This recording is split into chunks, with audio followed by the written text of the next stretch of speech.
అనగనగా ఒక మడుగులో ఒక కప్ప తన 3 కప్ప పిల్లలను పెట్టుకొని జీవిస్తూ ఉండేది.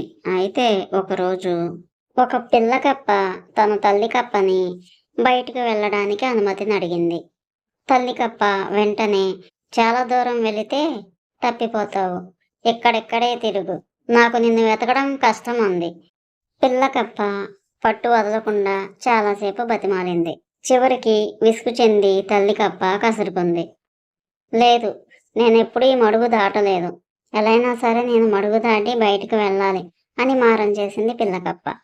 తల్లి మాట లెక్క చేయకుండా పిల్లకప్ప వెళ్ళిపోతుంది. పిల్లకప్ప చాలా మొండిది. వాళ్ళమ్మ మాటలకు ఇంకా పంతం పట్టింది. కొంచెం సేపు బయటికి వెళ్ళి వస్తానని అన్నాను. అందుకే అంతలా విసుక్కోవాలా అమ్మా అని అనుకుంటుంది పిల్లకప్ప. అలా గొనుక్కుంటూ పిల్లకప్ప అంచుల దగ్గరకు వెళ్ళిపోయింది. ఎదురుగా గట్టు మీద ఒక మనిషిని చూసింది పిల్లకప్ప. పిల్లకప్ప అదే మొదటిసారి మనిషిని చూడడం. ఆ ఎత్తు ఆకారాన్ని చూసి చాలా దడుచుకుంది. కంగారుగా పిల్లకప్ప వాళ్ళమ్మ దగ్గరకు వచ్చి చూసింది చెప్పింది. తల్లి కప్ప కూడా ఏనాడు మనిషిని చూడలేదుగా, అందుకే ఇంత లావు ఉన్నాడా అని పొట్ట ఉబ్బిచ్చింది. మరి ఎంత ఉన్నాడా అని మళ్ళీ పొట్ట ఉబ్బిచ్చింది. ఊహు అని తల అడ్డంగా ఊపింది పిల్లకప్ప.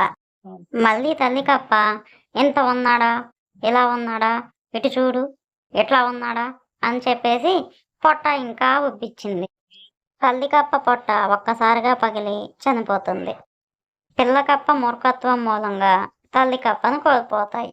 ఫ్రెండ్స్, ఈ స్టోరీ కనుక నచ్చితే నా ఛానల్ని సబ్స్క్రైబ్ చేయండి, షేర్ చేయండి, లైక్ చేయండి.